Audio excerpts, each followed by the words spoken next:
الرحمن الرحيم. الحمد لله الذي هدى عباده بقصص الغابرين وجعلها عبرة للتابعين إلى يوم الدين، والصلاة والسلام على سيدنا محمد الذي كانت حياته مملوءة بمكارم الأخلاق ومحاسن الصفات، وعلى آله وأصحابه الغر الميامين. أما بعد. Wakuhimidiwa ni Mwenyezi Mungu Subhanahu wa Ta'ala, na wakutakiwa rehma na amani ni kipenzi chake Mwenyezi Mungu Jalla Shanu, Bwana Muhammad sallallahu alayhi wasallam. Siyamu yaumi Arafa, siyamu yauma Arafa. Siyamu yaumi Arafa, kuna kitu ambacho kiko mbele yetu, ni kesho. Mwenyezi Mungu akituamsha salama, panapo uhai na majaliwa, kuna kitu kinaitwa saumu ya Arafa. Saumu ya Arafa ina faida nyingi sana, ina thawabu nyingi. Itoshe kwamba saumu ya Arafa ipo katika masiku bora, ipo katika masiku matukufu ambayo Mwenyezi Mungu kama wanavyotufundisha walimu zetu katika suratul Fajr, a'udhu billahi minash shaitanir rajim, wal fajr wa layalin 'ashr. Ibn Abbas radhiyallahu anhu katika tafsiri anatupitisha kutuambia kwamba walayalin 'ashri, Mwenyezi Mungu kuyapia masiku matukufu, masiku bora. Alipoapa Mwenyezi Mungu kuyapia masiku 10, Ibn Abbas anasema ni masiku 10 yanayopatikana ndani ya mwezi huu wa Dhulhijja. Sasa hiyo saumu ya Arafa ipo ndani ya mwezi wa Dhulhijja. Saumu ya Arafa ipo ndani ya mwezi wa Dhulhijja. Kwa hiyo itoshe pia kwamba iko ndani ya masiku 10. Mwanzo saumu ya Arafa inapatikana katika mwezi mtukufu, inna iddatash shuhuri inda Allahi 12 shahra minha 4 hurum. Mola anatuambia idadi ya miezi ni 12, lakini miezi minne ni mitukufu. Kwa miezi katika Uislamu ni 12 kama ilivyokuwa miezi katika ulimwengu wetu, na kuna miezi ambayo tunaita ni kalenda za kizungu kwa majina ambayo tumeweka kwamba unaanziwa na Januari mpaka Disemba. Hivyo hivyo Mola wetu Jalla Jalalu katika Qur'ani, kitabu chake kitukufu, kitabu chetu kitukufu, anatufahamisha kwamba miezi ni 12. Katika miezi 12 akatufahamisha minha 4 hurum. Katika miezi 12, miezi minne fahamuni ni miezi mitukufu. Kwa Mwenyezi Mungu Subhanahu wa Ta'ala kafadhilisha miezi baadhi kwa baadhi. Usishangae kwa sababu ni desturi ya Mwenyezi Mungu kufadhilisha vitukufu.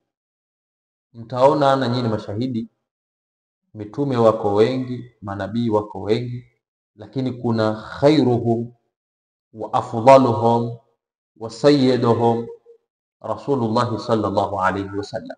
Kwa mitume wengi, katika wengi mbora wao, manabii wengi, katika wengi mtukufu wao ni Bwana Muhammad sallallahu alayhi wasallam. Lakini si watu kafadhilisha Mwenyezi Mungu mpaka nyumba hizi za ibada. Nyumba yako si kama nyumba ya msikiti, imefanywa bora, imepewa utukufu. Msikiti umekuwa mtukufu kuliko nyumba yako wewe. wa anna almasajida lillah, pale alipotuambia fala tadhlim, wa anna almasajida lillah fala tad'u ma'a Allahi ahada. Lakini kafadhilisha misikiti Mwenyezi Mungu. Msikiti utakaoswali wewe nyumbani kwenu pale katika mitaa yenu ile si sawa sawa na msikiti utakaoswali Makka. Kiswali msikiti wa Makka, Masjidul Haram, rakaa zile si sawa sawa na rakaa utazoswali msikiti usiokuwa wa Makka. Lakini ukiswali rakaa mbili msikiti Masjidun Nabawi, ule msikiti wa Madina, msikiti wa Mtume, rakaa hizo haziwezi kufanana na msikiti na rakaa mbili uzoswali katika msikiti wenu huko katika mji wako. Hivyo hivyo Aqsa. Sitaki kukueleza sana, lakini nataka nikufahamishe kwamba Mwenyezi Mungu katika utaratibu wake amejalia tumetofautiana. Hata watu madaraja pia ni tofauti. Usidhani wewe uko sawa na watu wengine na mimi niko sawa na watu wengine. Wanaoelewa hayo wanamheshimu kila mtu, ndo ahlu tasawuf. Masufi wanawaheshimu kila mtu kwa sababu daraja ya mtu, heshima ya mtu imebaki mbele ya Mola wake Subhanahu wa Ta'ala, la ya'lamuhu illa Allah. Hata hawa watu wametofautiana, na mtu hapimwi kwa macho, hapimwi kwa matendo. Umdhaniaye ndiye kumbe sie, na umdhaniaye sie kumbe ndiye.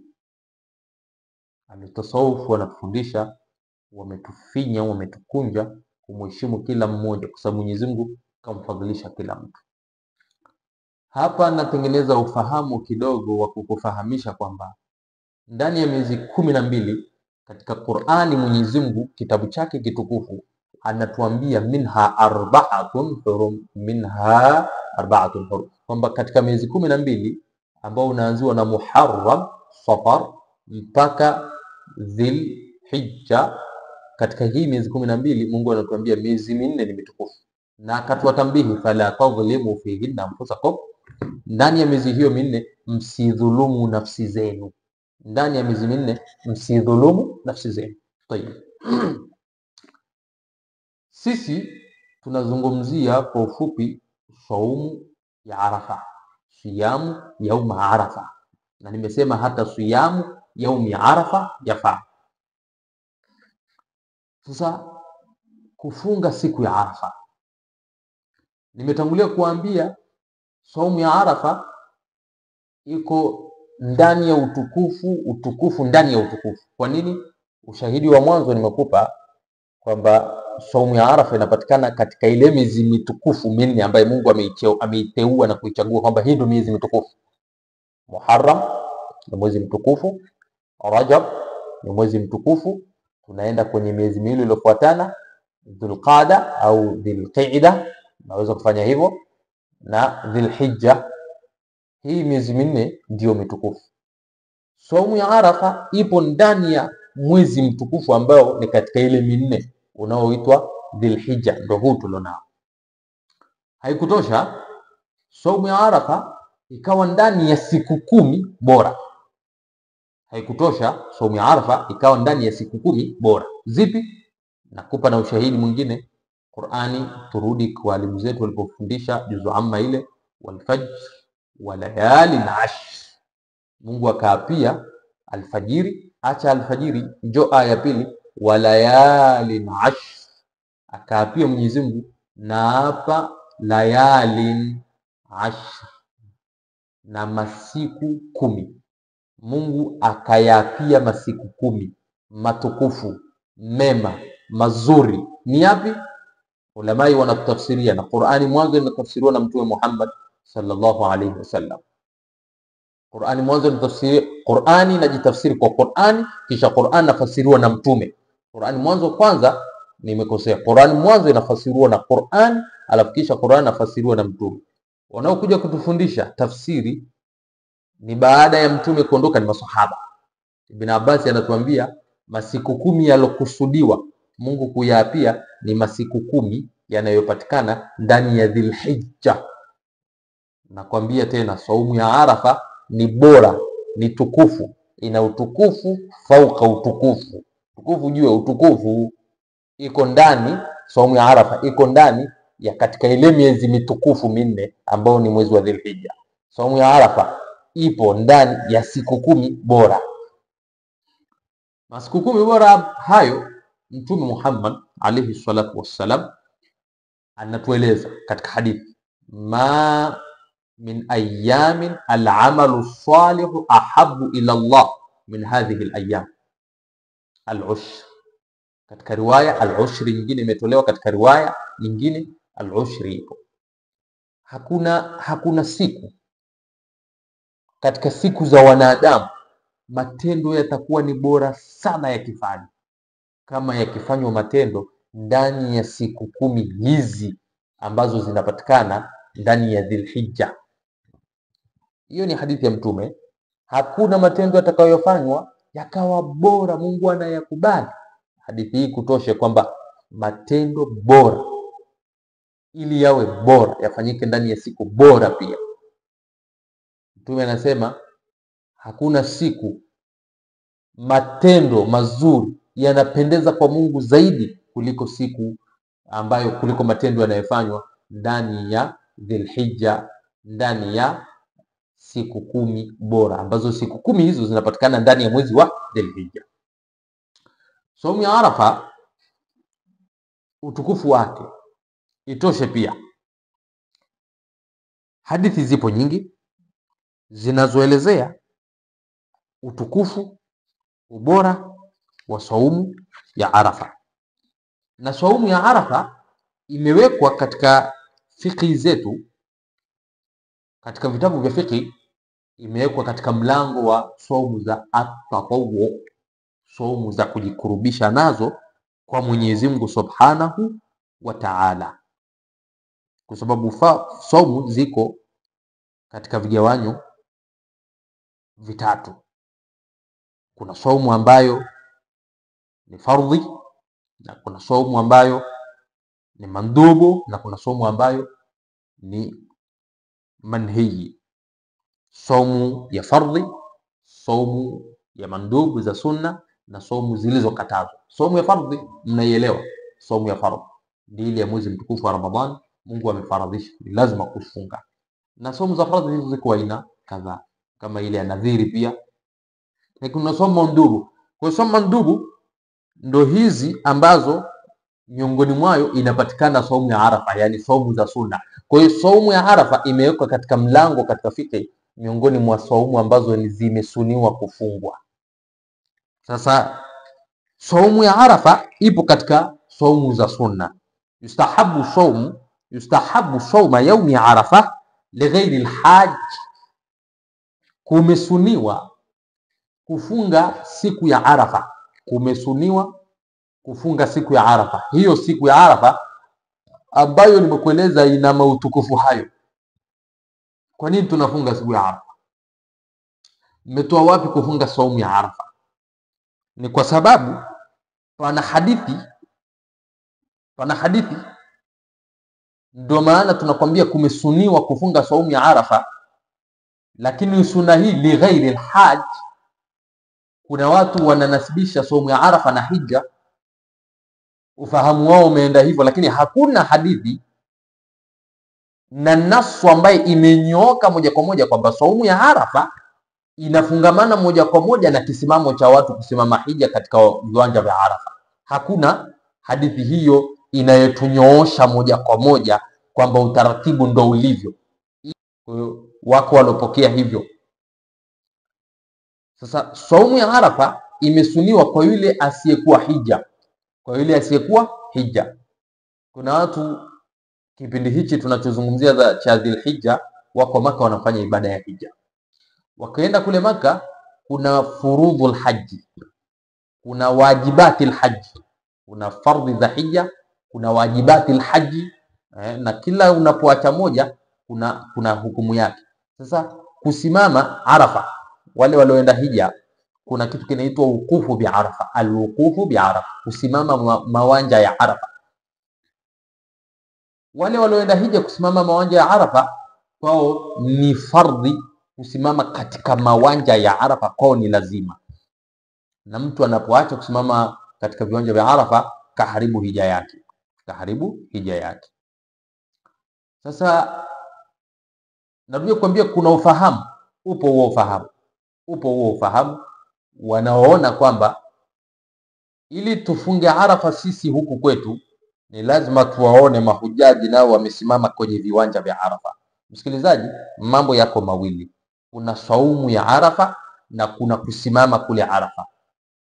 Msichanganye wala msichanganyikiwe, msichanganyikiwe.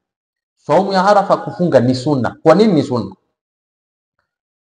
Kwa sababu na kule yule haji yafungi, na hadithi ipo sahih katika Sahih Bukhari na Sahih Muslim, na walimu zetu wametufundisha kwamba hadithi kwa Sahih Bukhari na Sahih Muslim ikoje katika daraja waliosoma sallallahu na hadithi kutoka kwa mke wa Mtume Muhammad sallallahu alaihi wasallam. Walikuwa wanaulizana maswahaba, mtume amefunga, akasema yeye akampelekea, akaona ampelekee. Hadithi sahihi, Ummul Fadli akampelekea Mtume sallallahu alaihi wasallam glasi ya maziwa, Mtume akanywa. Ule mushkili wa watu ule ukaondoka kwamba mtume kumbe hajafunga, wakiwa katika maeneo ya Arafati au kule hija kule katika mji wa Makka katika ibada ya hija. Sasa saumu ya Arafa tumepata wapi? Saumu ya Arafa inapatikana, usunna wake ni kutoka katika ile hadithi ya Abi Qatada. An Abi Qatada radhiyallahu anhu qala Rasulullah sallallahu alayhi wasallam. Abi Qatada anasema, amesema Mtume sallallahu alayhi wasallam, saumu yaumi Arafa yukaffiru sanatayn. Abi Qatada anasema amemsikia Mtume sallallahu alayhi wasallam anasema kwamba mtu akifunga saumu ya Arafa, Abi Qatada anasema Mtume anasema mtu akifunga saumu ya Arafa anasamehewa madhambi ya miaka miwili. Hadithi kama hii ya Abi Qatada wanaifahamu wengi katika mashekhe, walimu, maustadhi, na hata sisi tuliosomeshwa kidogo tunaijua kwamba hadithi hii ni katika hadithi ambazo ni sahihi na imepokelewa pia na Alimamu Muslim, lakini hadithi hii imepokelewa pia na Abi Daud, lakini Abu Daud wa Tirmidhi, hata Ibn Majah. Abi Qatada anasimulia, anasema Abi Qatada, Mtume anasema mtu akifunga siku moja, ile saumu inaitwa saumu ya Arafa, si siku moja, mtu akifunga saumu ya Arafa anasamehewa madhambi ya miaka miwili. Malizia hadithi yako Abi Qatada ulopokea kwa Mtume, madhiya wa muqbila. Abi Qatada anasema anasamehewa madhambi yaliyopita mtu akifunga kwa ikhlas, imanan wa ihtisaban, yaqinan, akifunga kweli kwa kufuata sunna ya Mtume Muhammad sallallahu alaihi wasallam, kwa kuwa Mtume alifunga. Tunafunga saumu ya Arafa kwa sababu Mtume alifunga, na alipofunga Mtume hajafunga tu akaitolea na maelezo. Tunaambiwa mtu akifunga siku moja anasamehewa madhambi yanayokuja, lakini pia anasamehewa na madhambi yaliyopita, na anasamehewa na madhambi al-muqbila yanayokuja. Hadithi kama hiyo iliyopokelewa na Imam Muslim iliendelea kidogo na ina mapokezi mengi. Hadithi ya Abi Qatada inaeleza, hadithi ile iliyopokelewa kwanza na Muslim, akatueleza wasoma Ashura yukaffiru sanata madhiya, na somu ya Ashura, ile ya Ashura anasamehewa mtu madhambi yaliyopita. Tuiache sisi, hatuko katika somu ya Ashura, tu katika somu ya nani? Yaumi Arafa. Sasa Mtume alipoonekana anafunga saumu ya Arafa, katika riwaya nyingine ya Imam Muslim anatueleza, aliulizwa kabisa, suila Rasulullah sallallahu alayhi wasallam, Mtume aliulizwa an saumi yaumi Arafa, kutokana na saumu ya Arafa. Akasema yukaffiru sanata almadiyata walbaqiyata.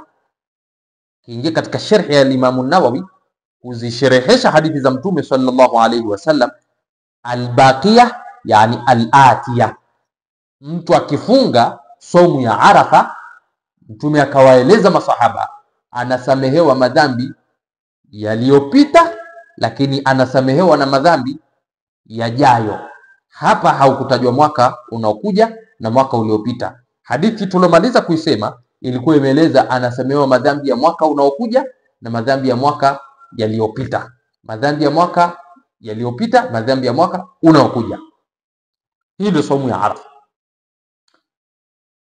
Fadhila zake, utukufu wake, heshima yake, mbolea yake, rutuba yake ni hii.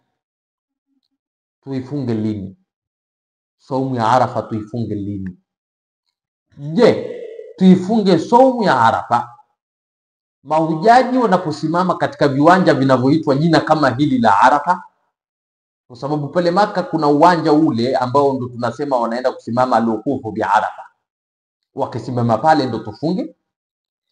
Au je, tufunge saumu ya Arafa kama alivyofunga Mtume? Tunafunga saumu ya Arafa mwezi 9 Dhulhijja. Bwana Muhammad sallallahu alaihi wasallam alikuwa anaifunga saumu ya Arafa kila mwaka inapofika tarehe 9 ya mwezi wa Dhulhijja.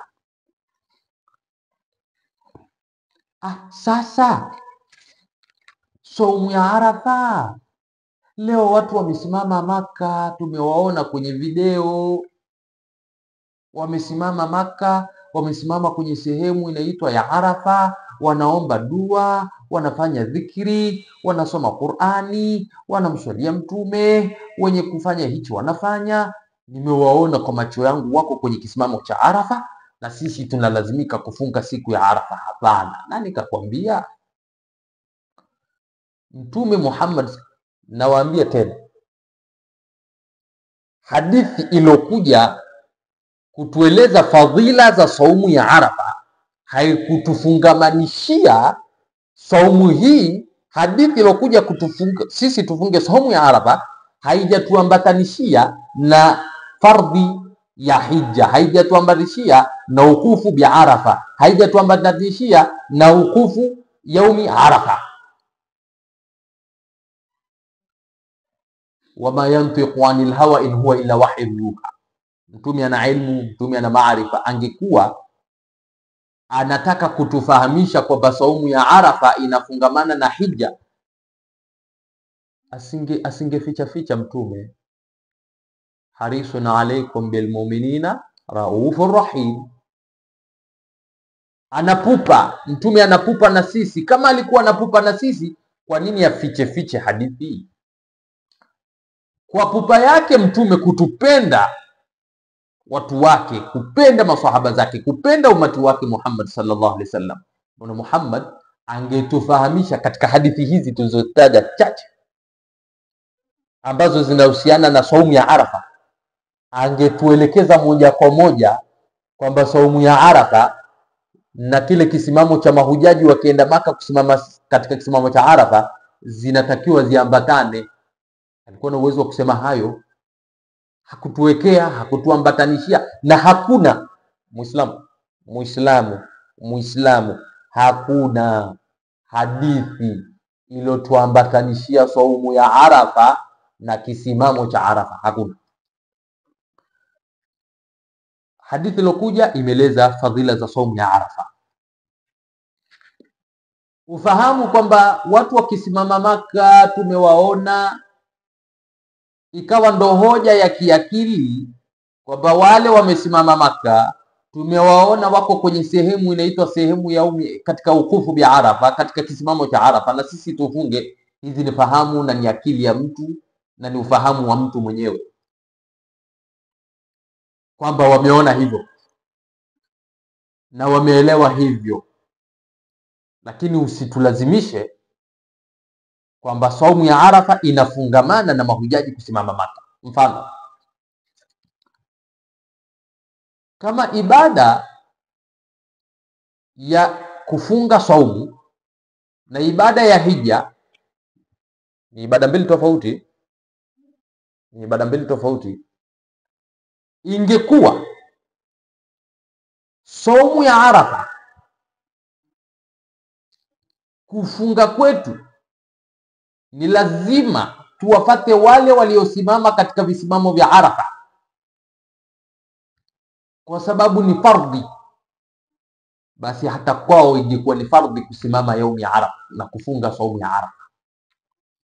Ingekuwa kwao faradhi, kwa sababu wao kuhiji katika zile nguzo za hija, kusimama Arafa ni fardhi.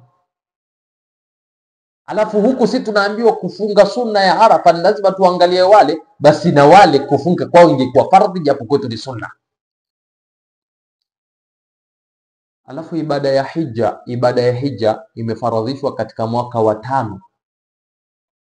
Ibada ya hija imefaradhishwa katika mwaka wa 5 wa mtume kuhama. Lakini kabla ya hapo mtume alikuwa akifunga saumu ya Arafa. Mtume Muhammad sallallahu alaihi wasallam alikuwa akifunga saumu ya Arafa kabla ya ibada ya hija kufaradhishwa. Ibada ya hija imefaradhishwa, lakini mtume kabla alikuwa anafunga saumu ya nini? Ya Arafa. Sasa uelewa, ufahamu, inatakiwa wakisimama mahujaji na sindo tufunge. Mbona mtume alikifunga hija hakuna? Mbona mtume alikifunga saumu ya Arafa hija hakuna? Alafu tizama hadithi, ukifunga saumu ya Arafa unasamehewa madhambi ya miaka 2 ujao na yaliyopita. Sio ukienda haji na ukafunga. Sio watakaposimama watu wa mahujaji kule Maka, mahujaji wakisimama Maka katika viwanja vya Arafa, alafu na nyie huko ambao hamjaenda Maka mkifunga siku ile mtasamehewa. Hapana. Afsahul qailin alikuwa Bwana Muhammad sallallahu alaihi wasallam, ni mbora wa kutamka, wenye kutamka. Angetamka wakati watu wanasimama Arafa, katika visimamo vya Arafa, basi na nyie mfunge huku kwa sababu hamjaenda hija. Nimekutana na mtu leo ananiambia, unajua tumeambiwa, kuna watu wanatuambia ili upate thawabu za hija na wewe ufunge huku siku ile waliofunga wao. Saumu ya Arafa yenyewe ni saumu, kufunga sunna. Mtume katufundisha tufunge. Nafsi ya saumu yenyewe faida yake, tunafunga faida yake. Kwa nini tunafunga saumu ya Arafa? Ili Mwenyezi Mungu atusamehe madhambi yanayokuja na madhambi yaliyopita, kwa mujibu wa nasu ya hadithi ya Mtume Muhammad sallallahu alaihi wasallam. Si kupata thawabu za mahujaji, si kupata daraja la mahujaji na wewe utakuwa umeenda hija. Mambo yameenda huko kwa sababu ya kufananishwa saumu ya Arafa na kisimamo cha Arafa. Ishtiraku fil asma, na huku ni kwa sababu kumefanana majina. Kufanana majina haimaanishi ndo maana huwa moja, kwamba kisimamo cha Arafa jina na saumu inaitwa ya Arafa basi tuunganishe. Hapana. Hebu wewe fikiri miaka ya nyuma, si leo ni watoto wadogo tu, si ni watoto wadogo, lakini rudi nyuma kidogo.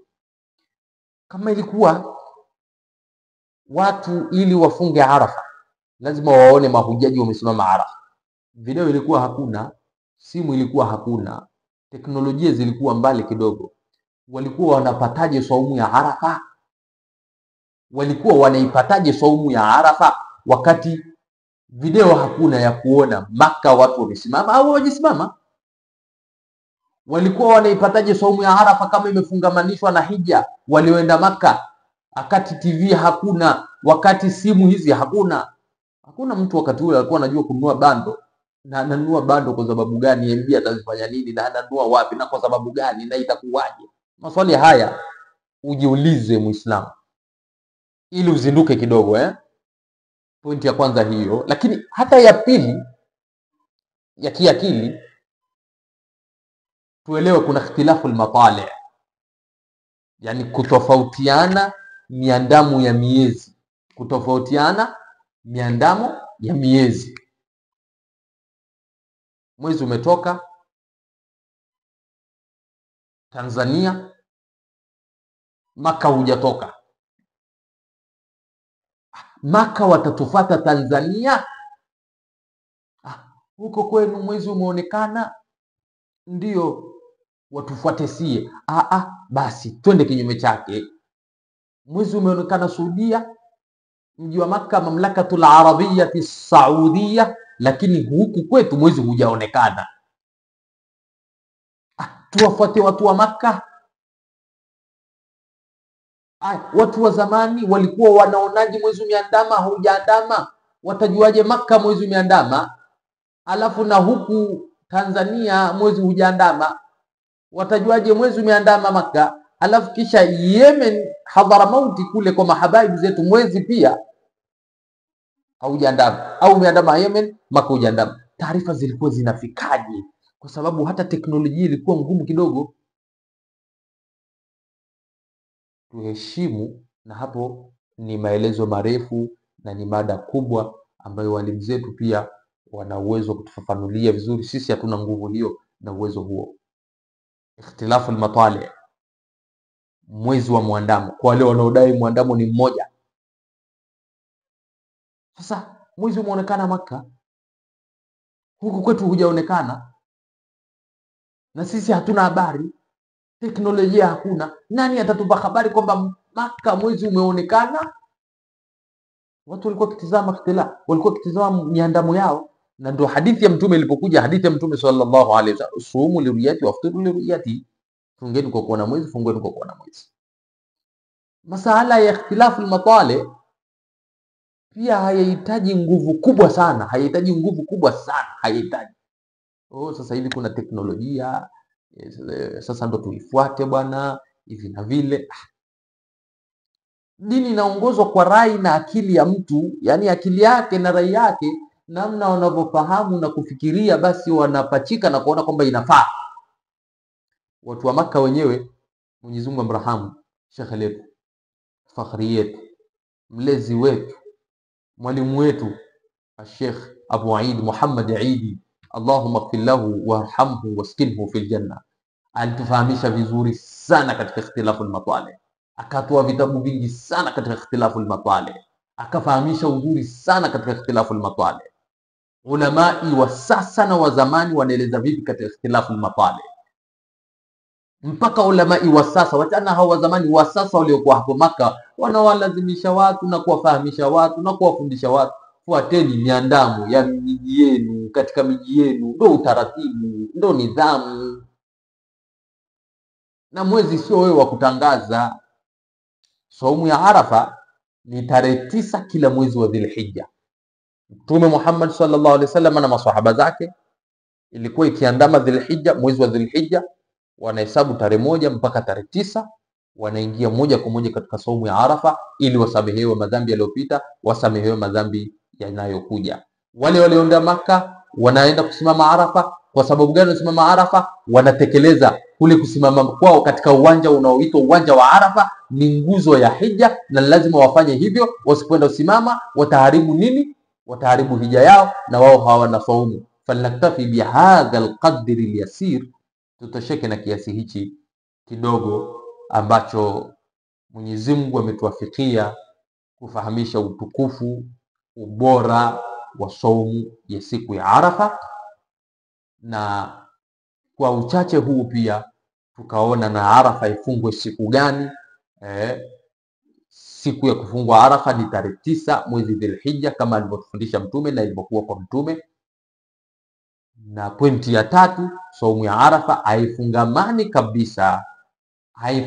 kabisa saumu ya Arafa na watu kwenda Maka, na watu kusimama hija, na watu kusimama katika wukufu bi Arafa. Na lau ingekuwa mambo yako hivyo, basi katika pupa hiyo, katika khairi hiyo, angetufahamisha bwana wetu Mtume Muhammad sallallahu alaihi wasallam, angetufafanulia, angetueleza. Falnaktafi bihadha, wallahu a'lam, wallahu waliyut tawfiq. Assalamu alaikum wa rahmatullahi wa barakatuh.